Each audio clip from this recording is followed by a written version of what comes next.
تشکر میکنم بابت این رویداد با شکوهی که اجرا کردیم. حقیقتا من خودم انتظار این استقبال رو نداشتم. بسیار زحمت کشیده شده بود. چیزی که من توی نمایشگاه دیدم این هستش که استقبال خیلی خوبی از این رویداد شده و نشون میده که جنب و جوش خوبی توی بحث آیتی بانکی کشور، به خصوص بعد از توافقاتی که بر سر تحریم ها با کشورهای 5+1 انجام شد اتفاق افتاده. این یک باب خوبیه برای ورود تکنولوژی های جدید به ایران، باب خوبیه برای تعامل بر روی زیرساخت های جدید برای حوزه بانکی ما که انشالله این نمایشگاه ها هم کمک بکنه برای اینکه هرچه سریعتر و هرچه زودتر ما بتونیم دانش داخلی خودمون رو به سطح جهانی برسونیم. گرچه هممون خوب میدونیم که تو خیلی از بخش ما شاید جلوتر از عرض کنم خدمتتون که مسائلی که در سطح جهان الان هست توی این حوزه بانکداری، به خصوص پرداخت بانکی، ما خیلی جلوتر هم هستیم. امیدوارم تو بقیه لول ها هم به سطح جهانی برسیم. یکی از چالش های بزرگی که الان توی ایران هست این هستش که بانک ها تمایل به تغییر سیستم جامعه بانکداریشون یا همون عبارت کور بانکینگی که ما به کار میبریم دارن. چالش های زیادی توی این تغییر وجود داره. قدمت کور بانکینگ هایی که الان توی بازار در حال استفاده هست برمیگرده از نظر معماری و طراحی به چندین سال گذشته. گپ و فاصله خیلی زیادی تا تکنولوژی روز دنیا بین وضعیت جاریمون و تکنولوژی روز دنیا وجود داره. یک گپ فرهنگی وجود دارد تا ما بتوانیم به فرهنگ بانکداری جدید برسیم.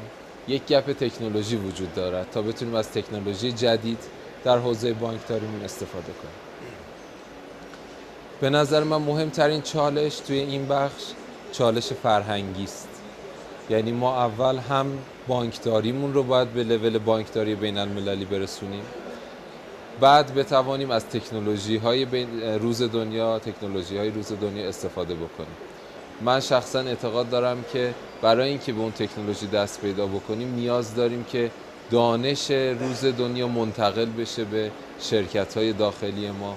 شرکت‌های داخلی ما هم بتونن به تکنولوژی، ابزار و دانش روز دنیا دسترسی پیدا بکنن.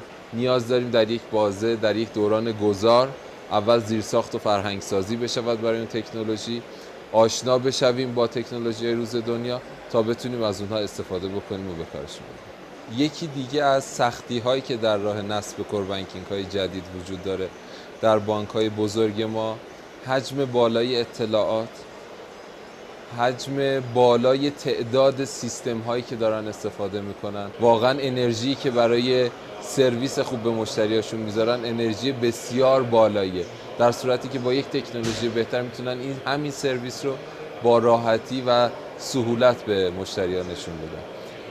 پیشنهاد بنده این هستش که قبل از اینکه بخوان یک کور بانکینگی رو انتخاب بکنن تا مهاجرت بکنن به اون کور بانکینگ، زیرساخت به اصطلاح بانکشون رو باید درست بکنن، یک دیتا ورهاوسی ایجاد بکنن. وقتی که زیرساخت داده‌ای و زیرساخت فرایندی ما آماده شد، آن زمان تازه آماده هستیم که کور بانکینگ انتخاب بکنیم. من خودم شخصا اعتقاد دارم وقتی این دوتا زیرساخت آماده باشه، هر کور بانکینگی جزو عرض کنم چه داخلی چه خارجی انتخاب بشه، با مدیریت خوب قابل پیاده سازی هست و پیاده سازی موفقی خواهد بود. ولی اگر این دو زیرساخت آماده نباشه، به خصوص توی بانک‌های بزرگ، به واسطه یه ریسکی که در مهاجرت داده ها، در نحوه ذخیره سازی داده ها در سیستم های قدیمی وجود داره و انتقال اونها به سیستم جدید، قطعاً دچار چالش خواهد شد.